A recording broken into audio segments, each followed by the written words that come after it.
Welcome in, ladies and gentlemen, to Red, White, and Bills. It is your favorite Wednesday show out there, Weekly Picks, Week 3.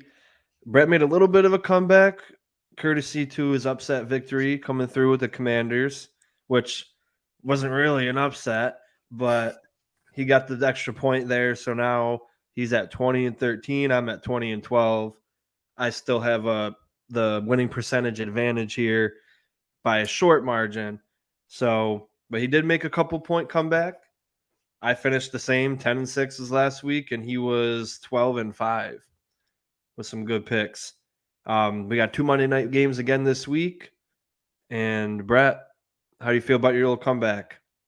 Well, as I said in the comments section, I said it's the greatest comeback in Weekly Picks history because, I mean, it's something that, I was expecting to probably go 8-8, which is right where I was at with my spread picks this week. And I didn't do too well. I finished middle of the pack, but when you told me that I came back and it was a half a game lead, I was kind of happy about that. So we'll see how we do this week, and hopefully I can take the lead from here on out. Well, definitely makes it interesting.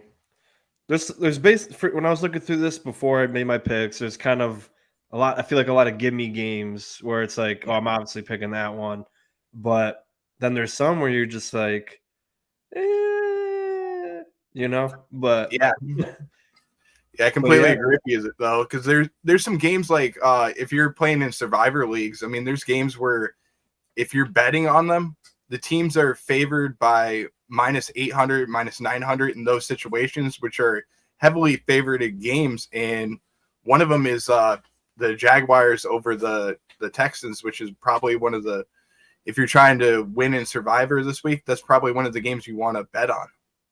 Yeah, or like we'll get, not to get too far ahead, but Cowboys, Cardinals, Chiefs, Bears.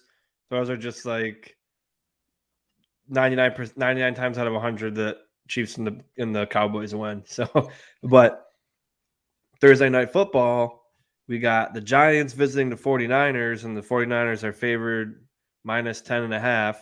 This is one of those games where it's like, all right, unless something catastrophic happens to the 49ers, they shouldn't lose this game.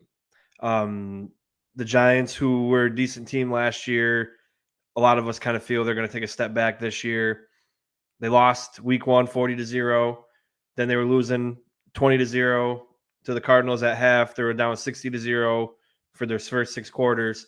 And then, then the Cardinals still have to tank. So through the game, basically, because they were like 28-7.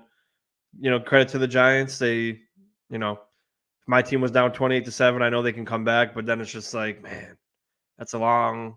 Luckily, they were playing the worst team in the NFL, but not. I'm really not high on them for the 49ers game. I think McCaffrey is going to have a day. I think Ayuk is hurt, so I'm still making that choice without Ayuk.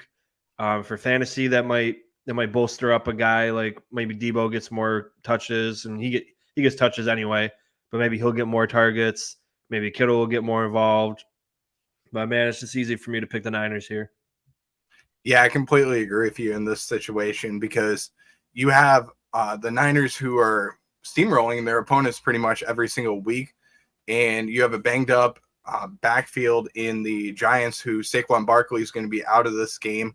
So that only hinders the Giants in this game, and now you're going to have to rely on guys like Daniel Jones to be able to put the weight of this game on his shoulders. And against the 49ers, I don't see that happening, so I'm going to take the 49ers in this game. Yeah, Giants got a tough road ahead. I think they got a couple of tough games after this one, then they have one easy one, and they play us week 6. So it's like they have to win a game or two that they're not supposed to win if they want to keep being, having a chance at making the postseason. If they lost that Arizona game, then they would have been for sure done because then they would have been probably 0-3. Then they're probably going to lose to us. And then, I forgot who else. I think the Cardinals were their easy game in the first 6 weeks.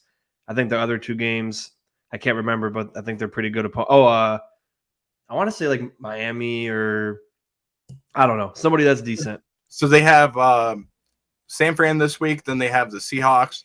Yep. the Dolphins, and then they travel to us. Yeah, so they have a potential of going 1-5, and then they're done. So it's pretty interesting.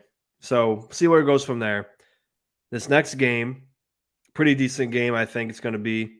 You got the 2-0 Falcons against the 1-1 Lions, who came off a depressing home loss when they go and beat the Chiefs week 1. The home crowd's so pumped up, I can't wait to be there. Then the Seahawks look to be the Seahawks of old last week, and they came around with overtime, high scoring. Almost, I think it was over 70-point total between those two. 68 maybe. I think it was 37-31. But Detroit's at home again. They're favored 3.5. I like what Atlanta's been able to do with Bijan. Desmond Ritter's being efficient enough to keep them in games and to win games. He's not going crazy on the stat sheet, but he's doing enough to win. And they got Matt Bergeron, who's pretty cool. So so that's pretty awesome for them. Pretty decent offensive line. And we got Algier as well, Kyle Pitts. But I'm still going with Detroit. They got to make up. They got to make up for that loss at home. And they did scratch and claw and come back.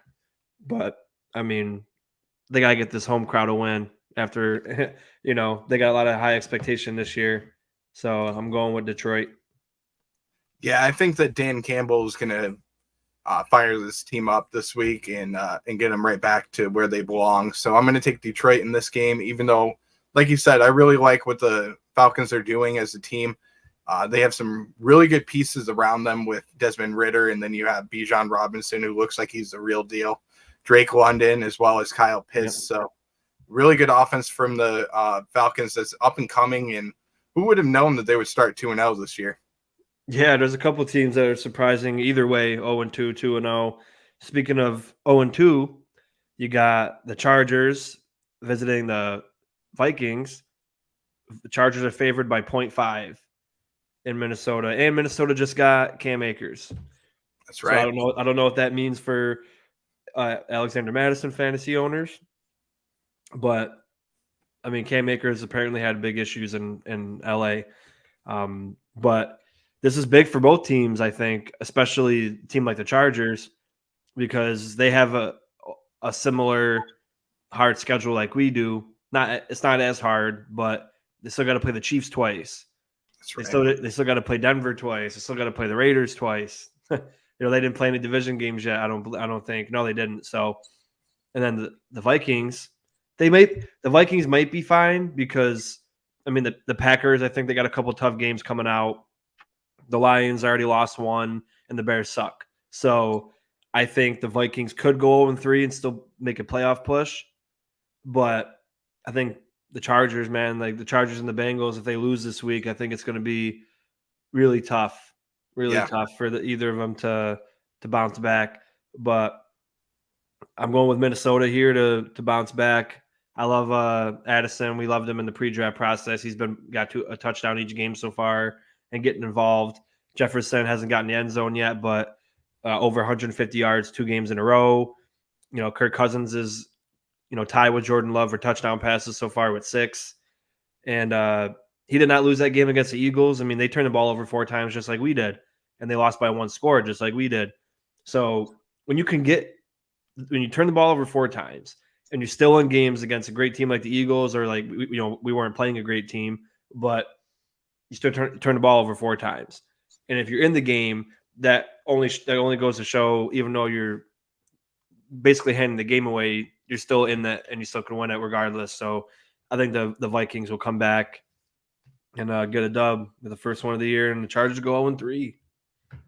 Yeah, this is a game that, like you said, I'm looking at the offense of the Minnesota Vikings going up against the Chargers defense. And if you remember in week 1 what Tyreek Hill did to the Chargers, and you also have not only Justin Jefferson, but you have Jordan Addison, like you said, the stepping up each week. This is a game where fantasy owners, you need to start not only Justin Jefferson, but you need to start guys like Jordan Addison and TJ Hawkinson, who's he's tight end number 1. Yeah, he's tight end 1 in fantasy too. So make sure you're starting these guys. Alexander Madison I would probably sit this week, which is probably a surprise for a lot of people, but I would sit him. But overall, I do think that the Vikings are going to come away with a win this week, and it's probably going to start the fire Brandon Staley chance in LA. Let me guess, this is your upset of the week at 0.5. No, it's not. No, it's not my upset of the week. Don't get me wrong. It's not my upset of the week. All right, then we got another NFC matchup with two teams that are 2-0. Oh no, never mind. Green Bay Packers are 1-1. Should have been 2-0, but they had that little mishap. But the New Orleans Saints, who haven't looked great offensively, but stout defense as always, as to be expected against the Green Bay Packers. Again, Jordan Love has looked pretty damn good. I just don't know when the Saints offense is going to pick up. Maybe when Kamara comes back. Chris Olave is fantastic. Michael Thomas looks pretty good still. But they're just, and Shaheed, I picked him up as one of my bench players in fantasy. So they got some weapons, but they just haven't really clicked yet. I think Jamal Williams is hurt, so he's out for a couple weeks. And then you got Kamara. Is Kamara suspended for 3 games? 3 games. So, so he'll be out for sure this week. So, Green Bay's offense has looked fine. Green Bay's defense is good. They gave up a good amount of points last week, but they got stars. And the Packers didn't have Aaron Jones or Watson last week. I don't think Watson's playing this week either. But I don't believe so. They were still able to put up 24 points against the pretty decent Falcons team. So I'm gonna go with Green Bay here. It's not an upset of the week for me, but should be a good game. Yeah, I'm in agreement with you again. This is a game that is going to be one that I think Green Bay is going to win, even though I do, like we said, New Orleans is a good team. It's just when can they put it together on offense, and I haven't seen enough out of them yet, even though I did like the performance from Tony Jones Jr. as well. He's another sleeper that if you're looking for a starter in fantasy, especially after the injuries to Saquon Barkley, you have Nick Chubb that's out for the season. There's a lot of running backs. Austin Eckler, you might not see this week. You might not see David Montgomery for the Detroit Lions. So if you're out for a couple weeks, that's right. So there's a lot of running backs that are injured this week. So if you're looking for a running back to pick up in fantasy, that's another option that you can go with. I picked him up in our sleeper league, which I was surprised he was still available, to be honest with you. Even though I wanted Kyren Williams from the Rams, and Mike Fortin of Nickel City Mafia ended up getting him for $250 of fab money. Used all his fab money on Kyren Williams. So I was a little upset I didn't get him, bummed out, but ended up getting Josh. I got Josh Reynolds. I'm okay with that. I got screwed with all my waiver wire. I try to get people in, and I think I did get that rookie receiver from the Rams. I don't know how to pronounce his name. I don't want to butcher it, but I know who you're talking about. Puka. Puka, yeah. So I got him, and then I had Nick Chubb in one of my money leagues, and he was my first pick. He wasn't pick one, man. And then I was like, okay, immediately put in for Ford, and then someone already got him that I'm playing this week. Picked up Ford, and now I got Charbonnet from the backup running back for the Seahawks in my starting lineup. Because I have no other running back, because I go, let me just see really quick. So I'll tell you mine real quick. Okay, this is for our sleeper league that we have a bet on, and this is all around like the Discord team that we have. And my running backs were, I had not only Saquon Barkley, but Nick Chubb's out for the season. I also have another injury to my wide receiver room. One of my top receivers is out, but my 2 receivers that I have are Tyreek Hill and then Garrett Wilson. And I'm like, okay, not a great matchup this week, but we'll see how that goes. And then you also have George Pickens, Gabe Davis. And so I have a deep wide receiver room, but I needed to fill it in because we have the flex position and then you have the super flex. So it's going to be tough to find some players to get, but we'll see how it goes. Oh yeah. So yeah, I'm kind of in that one league. I'm kind of screwed right now because there's no other good running backs out there, and That's right. I didn't have a third running back. Well, I did have a third running back. I had Charbonnet, but I wasn't planning on using them. I had Pierce and Chubb, Pierce from the Texans.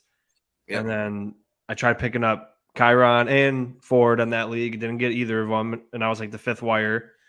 And, so now I'm going to have to make a trade.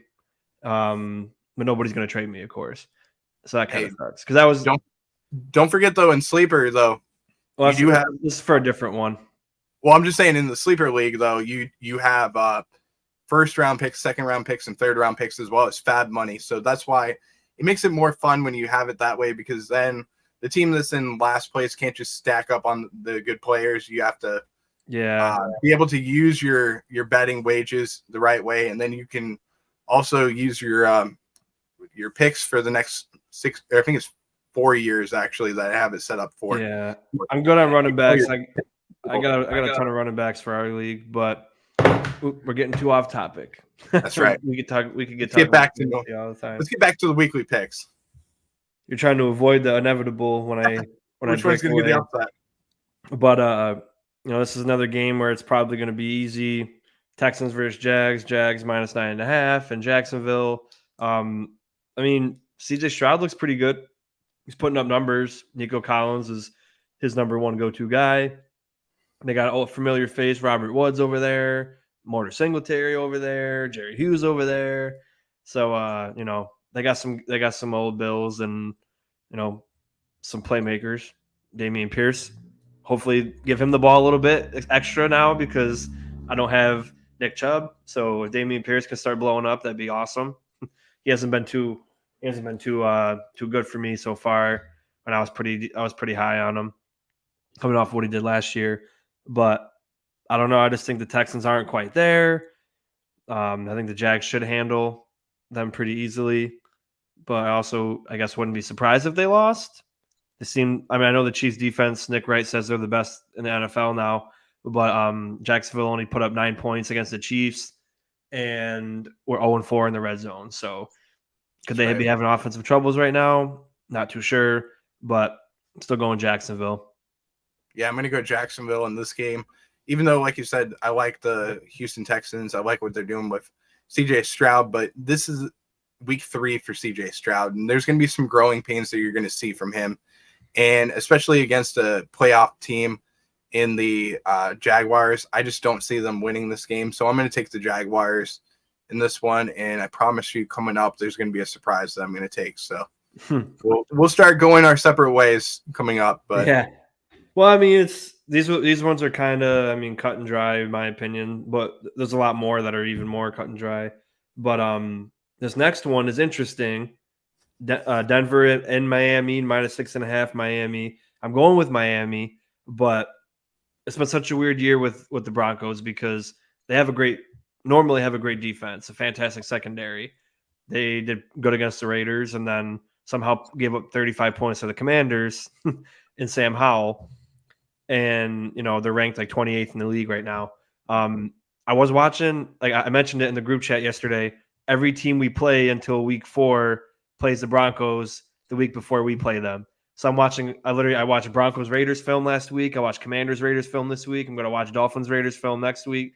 Dolphins Broncos film next week because we play the Dolphins in week 4. So I'm going to see a lot of Broncos film. And when I was watching it, not to get into the Commanders film that I watched, they didn't have much of a pass rush at all in week 1 against the Raiders, but then against the Commanders, they were just all over the place getting after Sam Howell. Sam Howell just looks lost in the pocket sometimes and has no awareness. He gets hit from behind sacks and he's just standing there from all angles, just getting sacked and pressure. So they had a lot of pressure that game.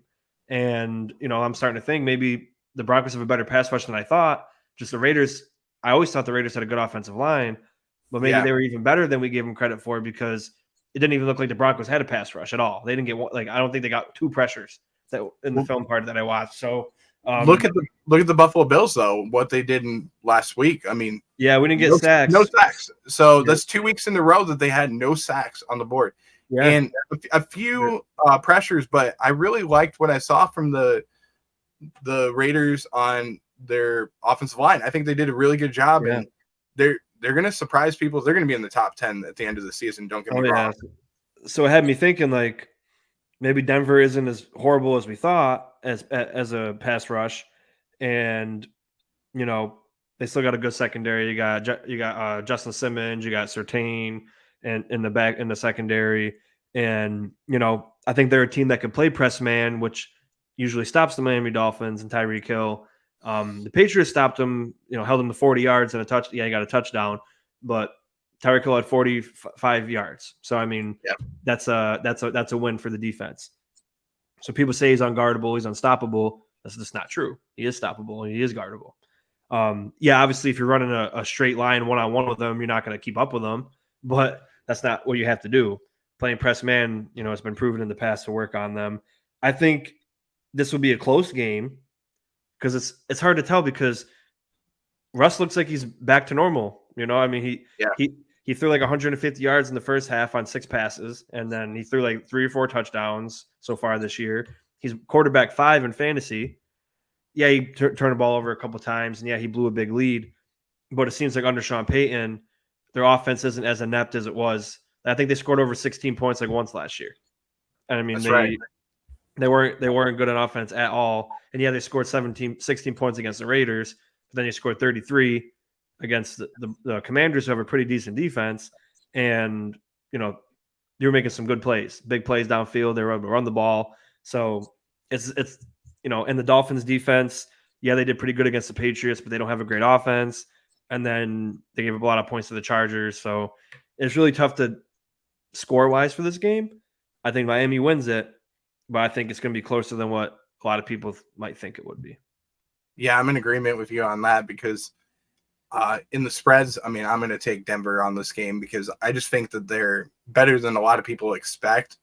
And I know that Miami is good. They have a great team, but I just, this is one of those games where I find it as a trap game for Miami, and I think they're going to come in with high expectations to win this game, and I think it's just going to come down to a couple of mistakes by Tua. They're not going to really expect the pass rush that they're going to see from the Denver Broncos, and I think Denver is going to find a way to win, or not win the game, but I think they're going to find a way to stay in the game. But I'm going to take the spread. I think they're going to beat the spread for sure, and I'm going to take Miami to win, and it's going to come down to a late touchdown that's going to take the lead. Yeah, I mean, like I said, Miami's offenses look pretty solid, of course, and Tua's been getting the ball out quick and not taking any unnecessary hits. And if that were, you got to do what works, and it's been working. So they might have to do a similar game plan for a lot of the games this season because there's a lot of great defenses that our division plays. So I think they'll win, of course, but I think the Broncos are our team that people are going to overlook.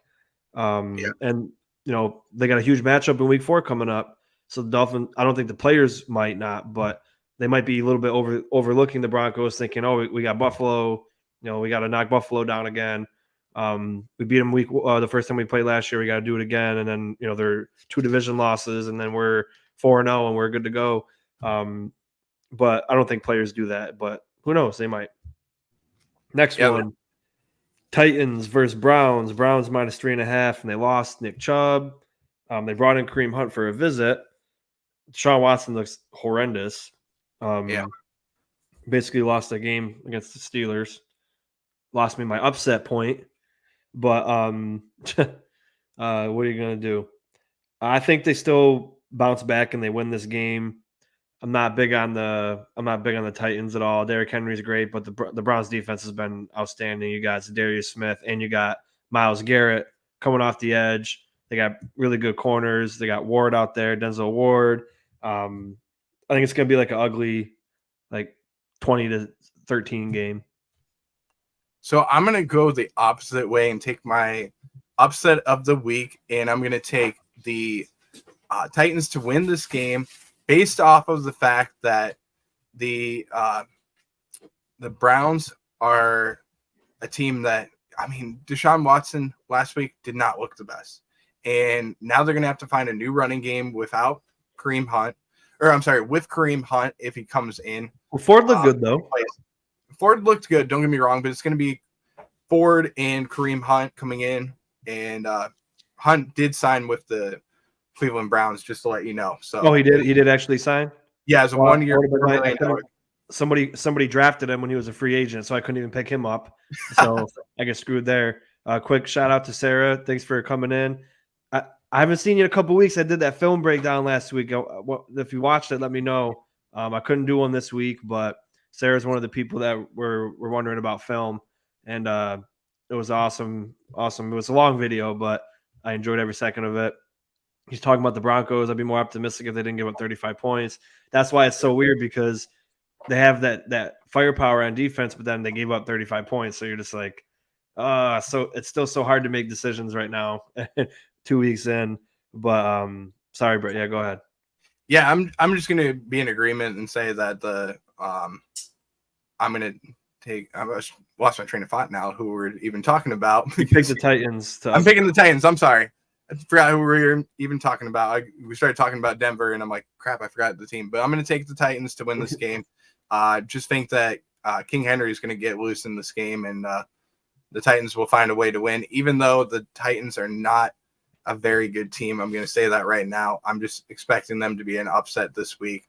And Mike Vrabel's got to find a way to get a win this week. So I'm going to take the Titans to win against the Browns, and I'm going to lock that in as my upset of the week. Oh my gosh, that scared the shit out of me. Well, I appreciate you. That was a shock color you, that just went off on my. That was a shock color that went off. I'm not even lying to you. Oh, nice. It vibrated on my finger. So. Jeez. But yeah, Sarah, it's. I think it was last week. Like I said, I wanted to do it this week, but I started doing it yesterday, and then the website got all jacked up, and 20 minutes in I had to stop, and it froze up on me. So hopefully this next week I can do it. But yeah, let me know what you think. Let's see. Now, Bills Commanders. I already know you're going to pick the Bills, so I'll just circle the Bills. We're going to DC.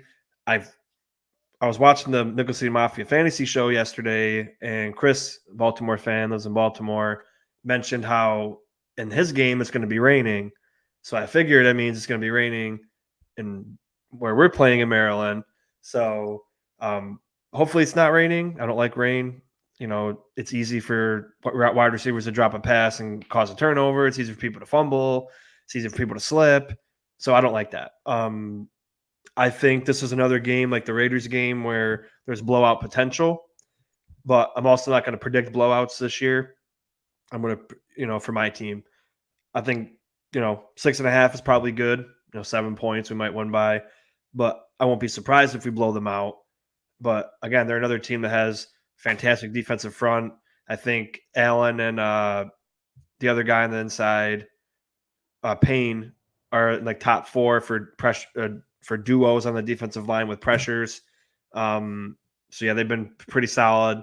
And then I think Chase has been at a pitch count. So I'm like 40 minutes into the film from the Broncos game, and he's played like 3 snaps. So I think he's still getting worked back into it. He still got Sweat, who's pretty solid. Their linebackers are their secondaries in coverage. So their linebackers anyway. So blowout potential, but we got to see where the game goes. I think if we start off with Murray as a running back, and then just like start softening this defensive line, then you bring Cook in, and then we stick to the same game plan: short passes, make them play up, and then there might be a deep ball available. But Bills obviously I think are going to win. I'm not sleeping on the Commanders. I think they have they're 2-0. Sam Howell's looked pretty decent for a rookie, or for his first year starting. I think he's had 1 start last year, but looks pretty good. Offensive line is pretty decent. They're not as good as the Raiders, but they're all rated pretty good. They looked pretty good to me as well. Even though the Broncos were able to get pressure, but as a unit, I mean they worked Leno, their left tackle. He got beat up a lot. He got 1.5 sacks. Yeah, I didn't finish the whole game yet. I'm going to watch it after this, but from what I watched, he does. To this point, he hasn't done anything in the film yet, so he must have picked it up in the end. But yeah, he wasn't starting, and he wasn't really out there that much from what I saw. But maybe in the second half they let him play a little bit more. But yeah, I mean, if he was like that before he got hurt, so I mean, hopefully we get lucky and he's still on a pitch count. But yeah, nonetheless, you still got guys like Payne and That's going to be and Allen, all first round picks. Yeah. Torrance is going to have another big test. He's been absolutely outstanding. McGovern, Morse, big boys need to pick it up. Need to have another good performance. But long story short, go ahead, Brett. Yeah, I'm going to take the Bills to win this game too, and they're going to do it by a commanding fashion. And I use that word specifically for this segment. So I don't think the Bills are going to find a way to lose this game. I think they're going to be right in it. The game temperature for kickoff is going to be right around the mid 70s is right around where the temperature is going to be.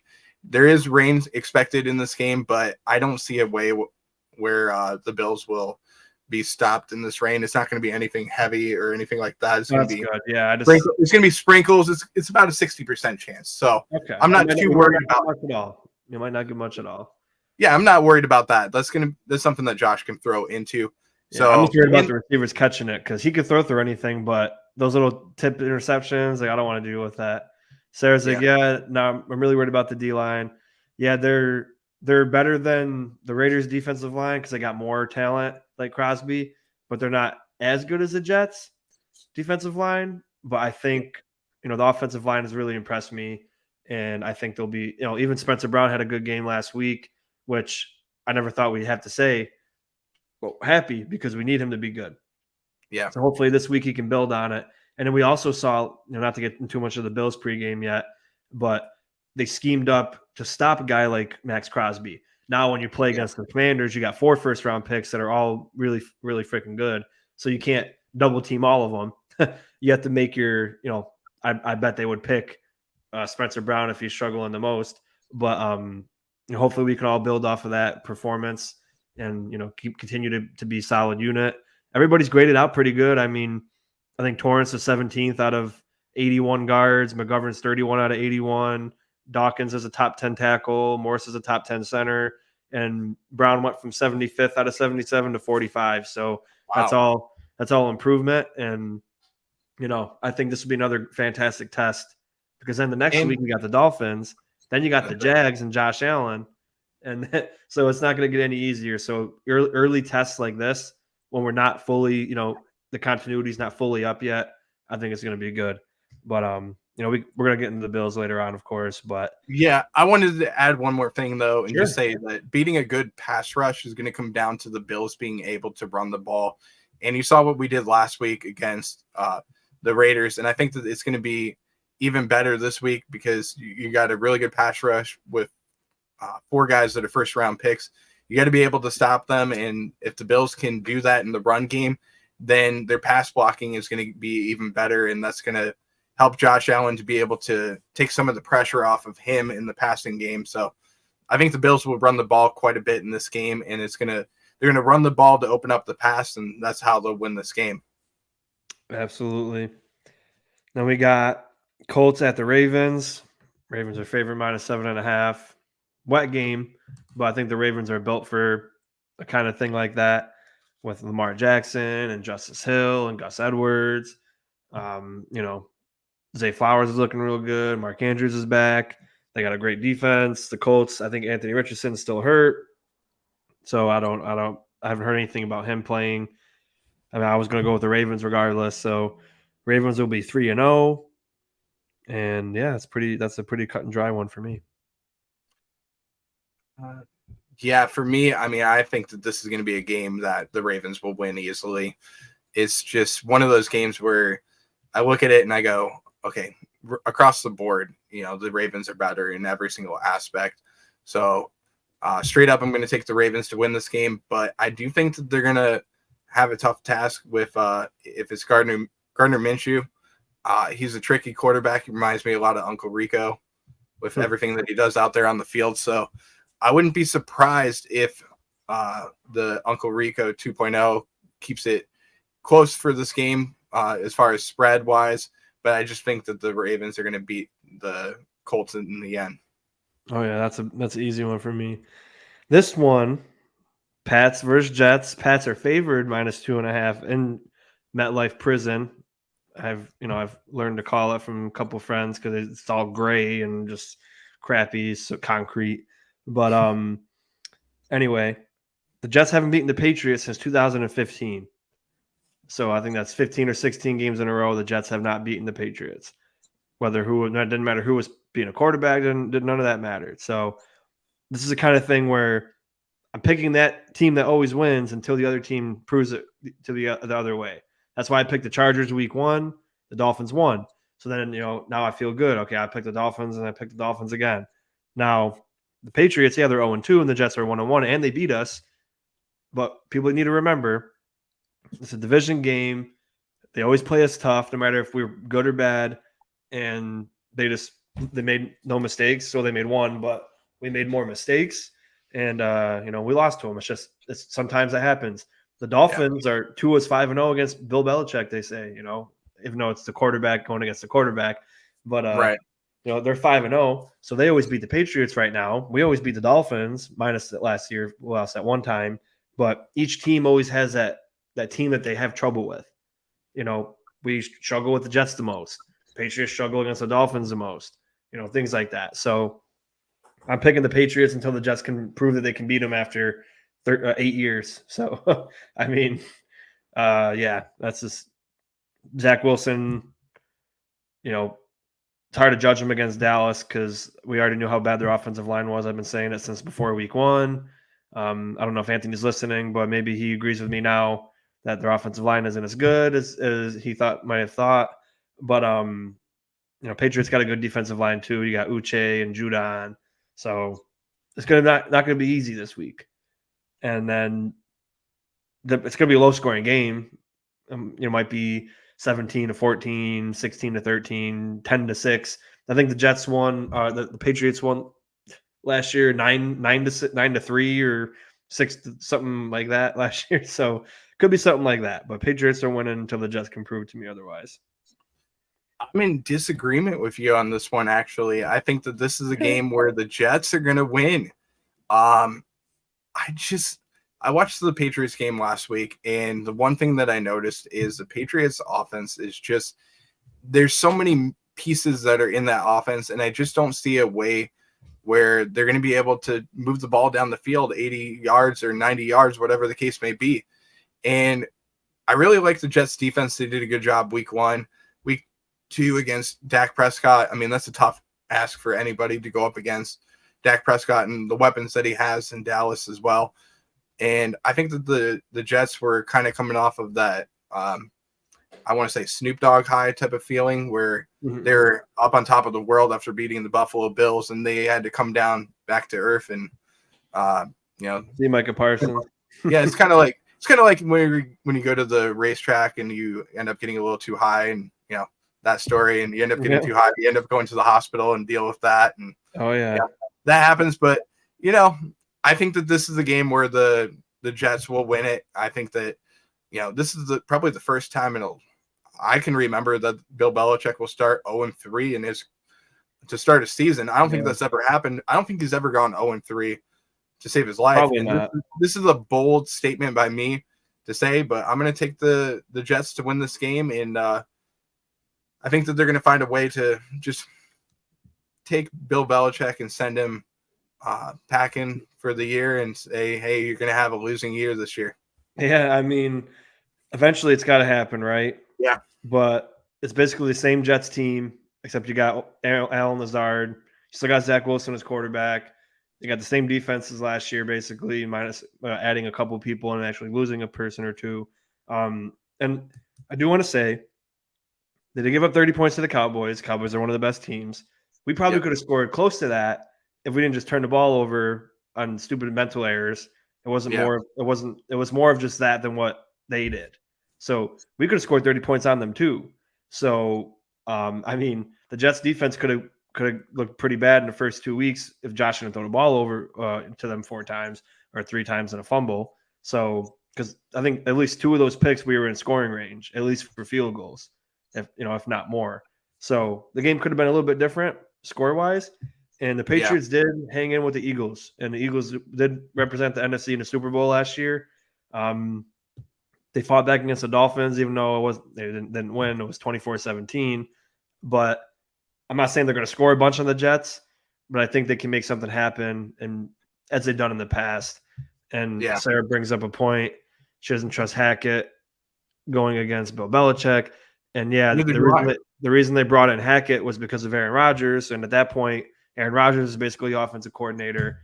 And now you just got Hackett with Zach Wilson. So, I don't trust Hackett, but I do trust the Jets defense. And I'm going to say the Jets come away with a pick to win the game. And that's how they win the game. So I think it's going to be very close. I think it's, that 2.5 spread is, that's right where it should be for this game. That's interesting because Bill always does a great job, except for against the Bills recently, taking away your best option.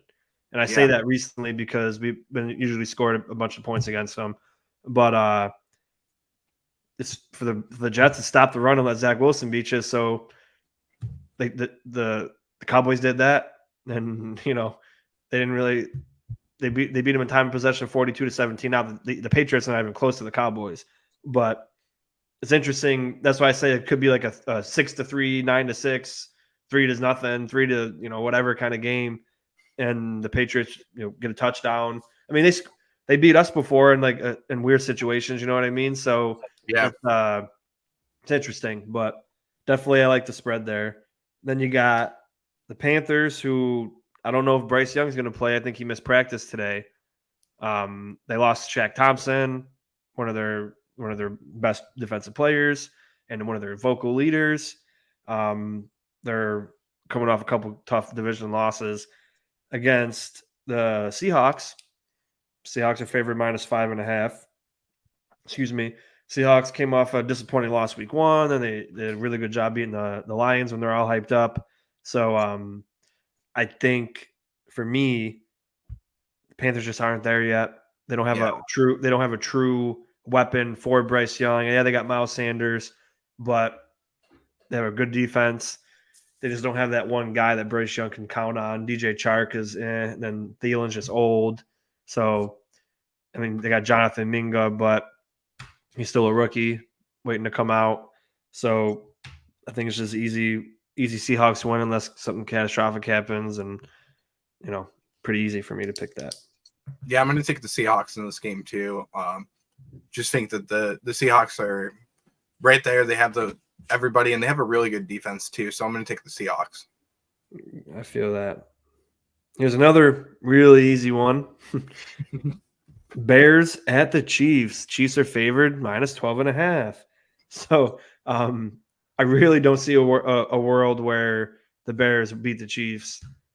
But I guess anything can happen. But the Bears, I've seen a lot of I know it's Facebook and all these random football pages pop up. And the Bears fans, they're funny because they're just like, oh, now he got his weapons. He's going to be fantastic. Now, he needs a new offensive coordinator. And it's just the same old Bears stuff. And Justin Fields looks the same as that quarterback. They have a number one weapon, and they don't use them. They're heavily relying on the run and screen passes. And, they ran the same screen pass 3 times from the same set in a row against the Bucs. And it's like, all right, what are you guys doing here? And I don't know if you know this, Sean, the defensive coordinator for the Bears, Alan Williams, ended up leaving the team today too. So he just quit. He quit. Yeah, he's not coming back. So he resigned from the Bears, and he's not coming back. Him up. But it was based off. No, I don't want him. Not whatsoever. Never. So their defense is always pretty okay. They're okay. Don't get me wrong, but I think it's based off of some of the comments that Justin Fields came out with this week, where he was. I don't know if you heard this, that he was even talking about it, but they asked him why some of the offensive struggles were happening, and he said coaching.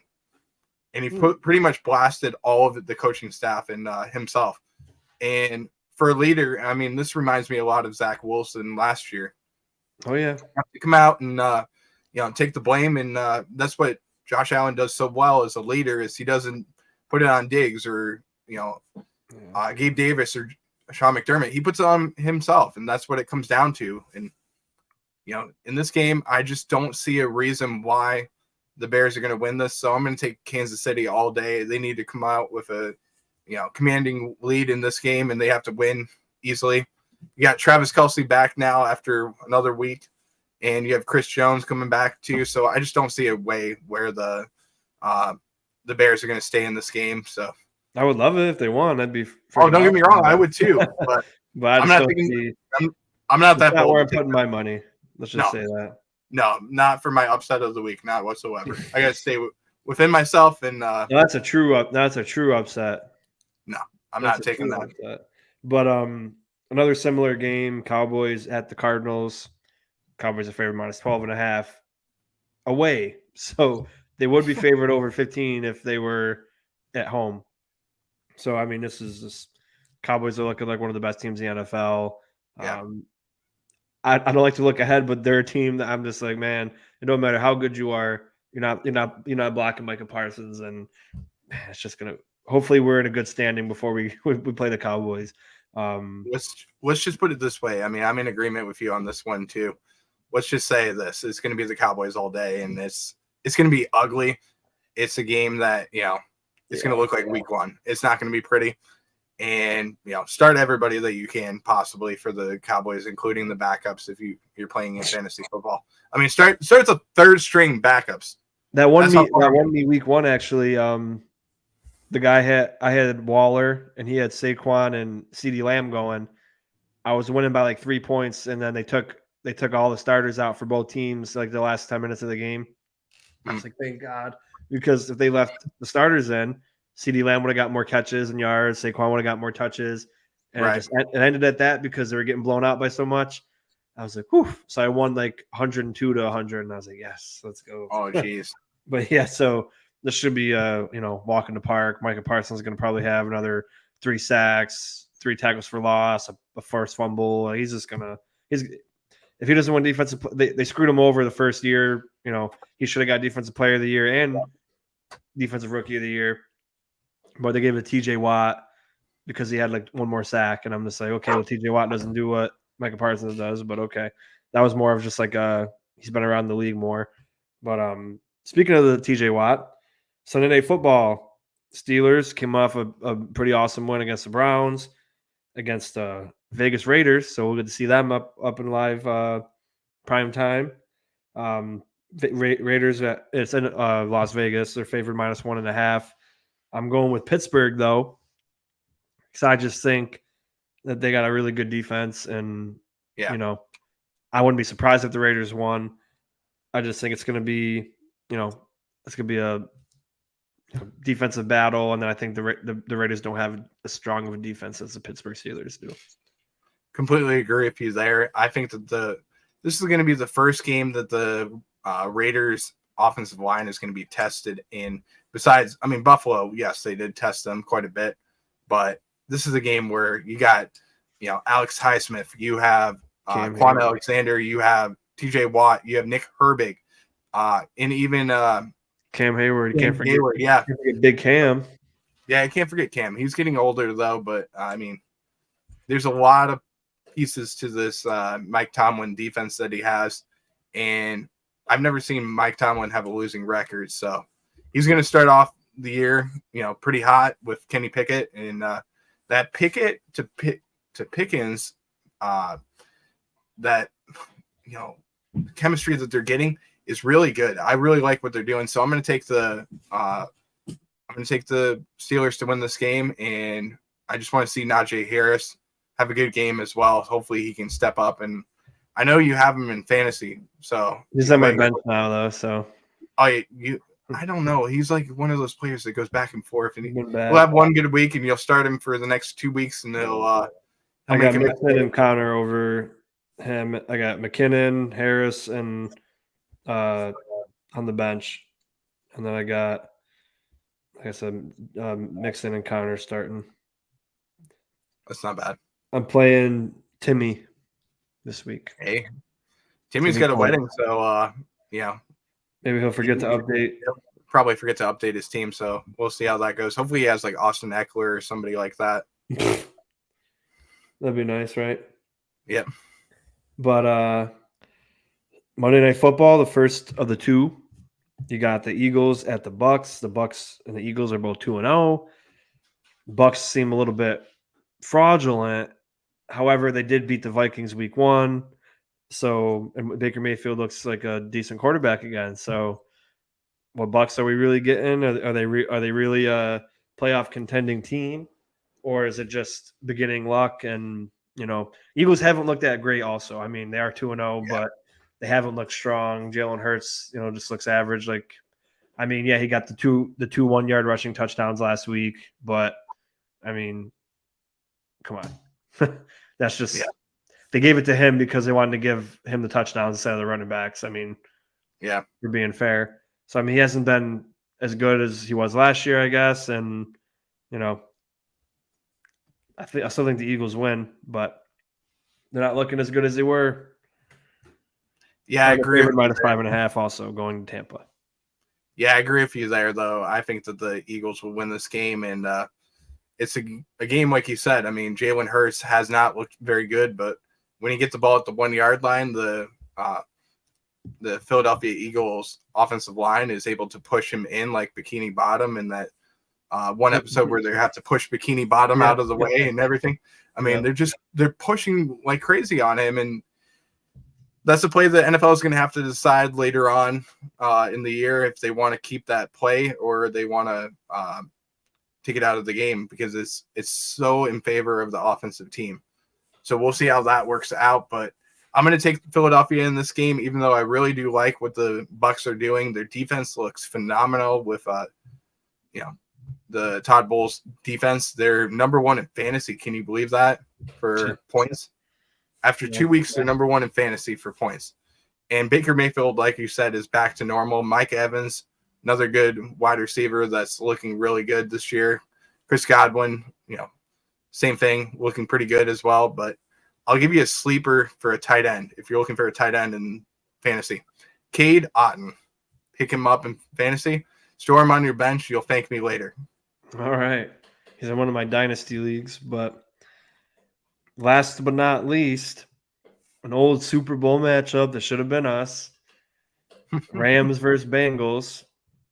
In the great state of Ohio, Bengals are favored minus 1.5. The 0-2 Bengals. Possibly 0-3 Bengals because Joe Burrow might not be playing, as well as he got banged up last week. So he continues to not be healthy year in and year out. They're all fine out there because they're like, oh, we started 0-2 last year. We're going to be fine. This is a little bit different though, because Burrow was up and training with them the whole offseason, then he got appendicitis. So he just, he was a little bit lethargic. Now he's just been not around at all. No preseason, no training camp, missing, now he's playing 2 games. Looks like he's a 32 out of 32 for quarterbacks for fantasy. He's not looking good. And now he's banged up again. So he might not play. And if he does play, he might not be that good. So, and the Rams, as horrible as they were last year, they're getting a lot of production from guys like Tutu Atwell, who were nobodies last year. And, Puka is looking pretty good. They got rid of Cam Akers, and Kyron looked pretty good last week. So, I mean, I got the Rams upsetting the Bengals. We got to you got to make when we pick upset of the week, you got to pick like a sound where I can click on, you know what I mean? Yeah. And it makes like a noise or whatever. That lone wolf type of sound. Something, right. Yeah. We'll figure it out. We'll do an alarm or something like that. I'll pick something like that. Yeah, we'll figure it out together. But I know it's not like a big upset technically by spread, but it is in Ohio, and the Rams aren't supposed to be that great of a team, and the Bengals are supposed to be the best team in the AFC.